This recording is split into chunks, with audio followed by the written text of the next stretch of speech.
मैं विनय वर्मा और आप मुझे कुंडली रहस्य चैनल पे देख रहे हैं। आज के इस वीडियो में मैं बात करने वाला हूँ पातक नामक कालसर्प योग के बारे में।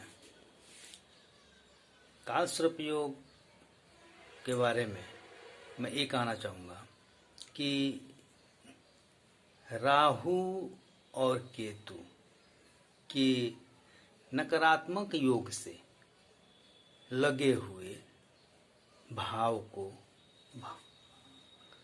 कालसर्प योग कहते हैं, जिससे जातक को परेशानी होती है। राहु और केतु एक छाया ग्रह है।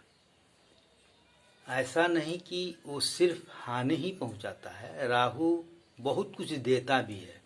इसलिए मैं हमेशा हर कालसर्प योग के जो 12 कालसर्प योग होते हैं, मैं आज पातक नामक कालसर्प योग के बारे में वर्णन करने वाला हूँ। तो मेरा उद्देश्य है कि हर कालसर्प योग को बिल्कुल खोल के डिटेल में हम आपको समझाएं। आप देखते होंगे, अगर मेरा पीछे का वीडियो देखे हैं तो उससे आपको समझ में आया होगा कि उससे कुछ अगर परेशानियां है तो बहुत कुछ उसे लाभ भी है। तो जातक को बिल्कुल निराश होके डर के कालसर्प योग को नहीं देखना चाहिए, नहीं समझना चाहिए। कालसर्प योग यह ऐसा योग है जो ठीक है परेशान तो करता है, ठीक उसी तरह जैसे सोना को तपाकर निखार लाया जाता है, उसी तरह कालसर्प योग भी, राहु भी जातक को परेशान करता है और परेशान करने के बाद उसको अच्छा फल भी देता है अगर उसका हम समाधान कर लेते हैं। तो आगे हम बढ़ते हैं। ध्यान दीजिए, अगर कालसर्प योग जो पातक नामक कालसर्प योग है, पातक नामक कालसर्प योग तब लगता है जब राहु 10वें भाव में हो और केतु 4थे भाव में हो, अर्थात कर्म भाव में राहु बैठा हो और सुख भाव में केतु बैठा है, तो कालसर्प योग लगता है। तो इस योग से, यह योग लगने से जातक को अन्य कुटुंबियों के माध्यम से, रिलेटिव से वैवाहिक जीवन में परेशानी आती है। यह योग लगने से अन्य कुटुंबियों के दखल अंदाजी से जातक के वैवाहिक जीवन में परेशानी होती है। वैवाहिक जीवन अशांत रहता है। पैतृक संपत्ति मिलने पर भी कुटुंब के माध्यम से उसमें क्षति होती है। दूसरी अगर देखा जाए तो एक कर्म भाव में बैठा है, एक सुख भाव में बैठा है, राहु कर्म भाव में है और केतु सुख भाव में है। तो किसी को स्त्री संतान कष्ट होता है, अगर ठीक रहा तो कर्म क्षेत्र ठीक नहीं रहता।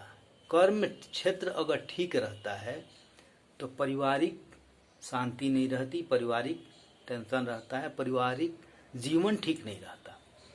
तो अगर इस योग को अगर देखा जाए तो घरेलू जीवन में, परिवार में काफ़ी कलह भी देता है इस योग के माध्यम से। इसलिए इसकी शांति करना चाहिए। स्वास्थ्य के बारे में देखें तो यह योग लगने से जातक को हृदय रोग, कष्टकारी राजयोग और आपको श्वास रोग, सांस की प्रॉब्लम, मधुमेह जो शुगर होता है, ये सारी बीमारियां होती हैं। अगर कर्म भाव में यह योग लगा है तो जातक अगर व्यवसाय करने के लिए पूंजी का व्यवस्था करता है, पूंजी इकट्ठा करता है, तो भी पूंजी टूट जाता है, यानी पूंजी किसी माध्यम से वो खर्च हो जाता है और व्यवसाय बंद हो जाता है। इनके कुछ कार्य ऐसे, जातक के कुछ कार्य ऐसे होते हैं जो बिल्कुल रहस्यमय होते हैं। अब हम देखेंगे कि यह योग, पातक नामक कालसर्प योग मकर राशि में लगा है, मकर लग्न में लगा है।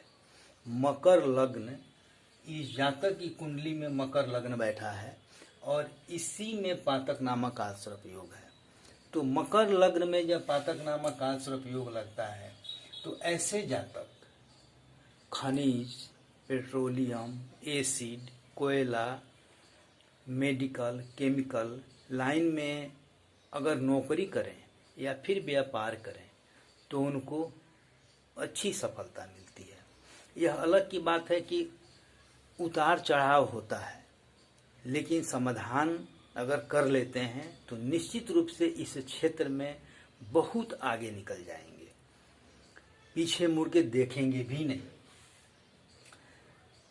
वैसे इस योग के लगने से शेयर, सट्टा, जुआ से भी लाभ हो सकता है। जुआ हम खेलने के लिए नहीं बोलेंगे, लेकिन जुआ किसी चीज में लगा देना और वहाँ से लाभ पाना, शेयर का, शेयर मार्केट का, ऐसे शेयर मार्केट भी एक जुआ है। जो आता है तो बहुत सारा आता है, जाता है तो जाता है, वो भी एक तरह का जुआ ही है। तो ऐसे जातक को शेयर में और सट्टा में लाभ हो सकता है। अब अगर हम देखते हैं कि ऐसे जातक को अगर पैतृक संपत्ति मिलता है तो उसका सही उपयोग नहीं करते, तथा ऐसे जातक को अगर प्रदेश में रहना पड़े या विदेश में रहना पड़े तो इनकी सारी मनोकामनाएं कामयाब होती है, पूर्ण होती है। ऐसे जातक को प्रदेश या विदेश से लाभ मिलता है। तो ऐसे जातक वहाँ से संपर्क बनाएं, प्रदेश में रहें तो बहुत तरक्की करते हैं। ऐसा होने के बाद भी ऐसे जातक पत्नी से और बच्चे की ओर से प्रायः अशांत रहते हैं। यह पातक नामक कालसर्प योग की विशेषता है। तो इसमें आप दो चीज देखें, अच्छाई भी और बुराई भी। अब अच्छाई है उसको अपना लेना है, बुराई है उसको शांत करने के लिए राहु का समाधान करते हैं, कालसर्प योग की शांति करते हैं। एक हम उपाय बताते हैं, बहुत आसान उपाय है।